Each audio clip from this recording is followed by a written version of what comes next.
আসসালামু আলাইকুম ওয়া রাহমাতুল্লাহি ওয়া বারাকাতুহু। প্রিয় দর্শক শ্রোতা, মুসলিম হাউস ট্রাভেলসের পক্ষ থেকে আপনাদেরকে আন্তরিক মোবারকবাদ।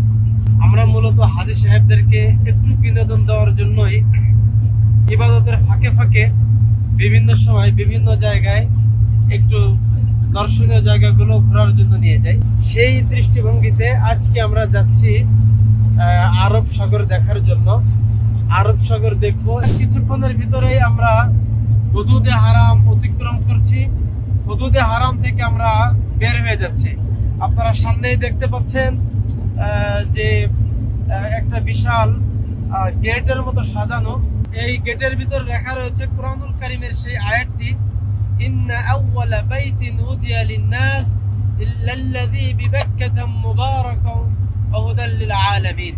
আমাদের যাত্রা পথে আমরা মক্কা থেকে বের হয়েছি, জিদ্দার দিকে যাচ্ছি। আমরা হুদুদে হারামকে অতিক্রম করে মক্কায় যে প্রবেশ পথ সবাই জানি, একটি পুরান গেট আছে। এই গেটের একদম নিকটবর্তী জায়গায় আমরা অবস্থান করছি। কিছুক্ষণের ভিতরে এই পুরান গেটকে আমরা অতিক্রম করব এবং আশপাশের নান্দনিক দৃষ্টিনন্দিত পর্বতগুলোর সাথে আপনাদেরকে পরিচয় করাই দেবো ইনশাআল্লাহ। মাহফিল অ্যাপস, দেশের সর্ববৃহৎ ইসলামিক ভিডিও স্ট্রিমিং অ্যাপস। হালালভাবে সকল ইসলামিক ভিডিও দেখতে এখনই ইনস্টল করুন। প্রিয় দর্শক শ্রোতা, আপনাদের সবাইকে মোবারকবাদ মুসলিম হাউস ট্রাভেলসের পক্ষ থেকে। এই মুহূর্তে আমরা অবস্থান করছি সৌদি আরবের ঐতিহাসিক শহর জেদ্দা শহরের। এই শহরে রয়েছে নান্দনিক একটি সমুদ্র। সমুদ্রের এক পাশে দেখা যায় বাচ্চাদের বাড়ি, যারা সমুদ্রের ভিতরে রাস্তা করে ভরাট করে তারা বাড়ি বানিয়েছে। আর এক পাশে রয়েছে নান্দনিক সকল 5 তারকা হোটেল এবং এখানে রয়েছে অনেক অনেক পর্যটক কেন্দ্র।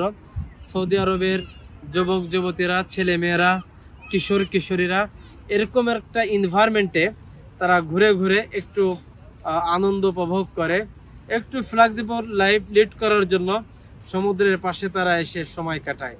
আপনি দেখলে অবাক হয়ে যাবেন যে এই মরুভূমি, পাথরের মরুভূমির দেশে কিরকম সবুজ ঘাস লাগানো হয়েছে, যেটাকে আমাদের দেশে আমরা দোগলো ঘাস হিসেবে জানি। মনে হবে না যে এই জায়গাটা বাংলাদেশের বাহিরের কোনো একটি জায়গা। আমাদের এই পাশে দেখা যাচ্ছে, এটা হচ্ছে এই যে বিশাল উঁচু উঁচু টাওয়ার যে দেখা যায়, এই জায়গাটা মূলত সৌদি পোর্ট, জেদ্দা পোর্ট। এই সাগরের সাথে রয়েছে অনেক স্মৃতি। মধ্যপ্রাচ্যের সমুদ্রপথের সকল যানবাহন এই আরব সাগরের বুক চিরে যেতে হয়। এটাকে এই আরব সাগর তার 10% নিয়ন্ত্রণ করে থাকেন।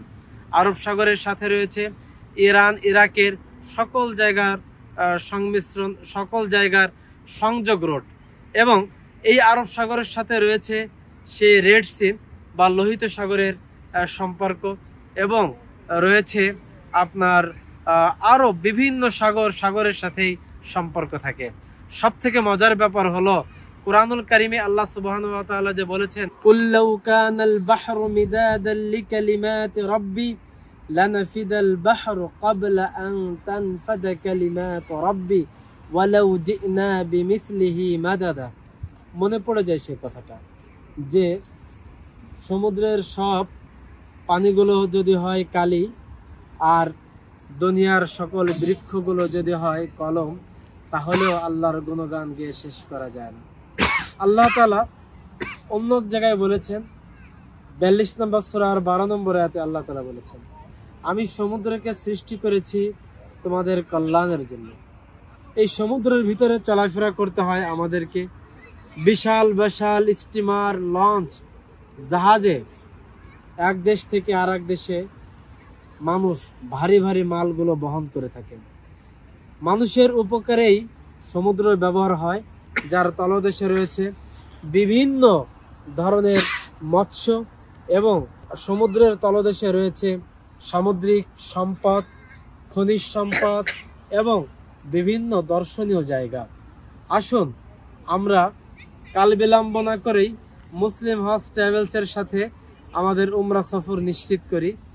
ফলে আমরা আমাদের সফর সূচির ভিতরে এই সুন্দর চমৎকার জায়গাগুলো দেখে নিতে পারবো ইনশাআল্লাহ। আসসালামু আলাইকুম ওয়া রাহমাতুল্লাহি ওয়া বারাকাতুহু।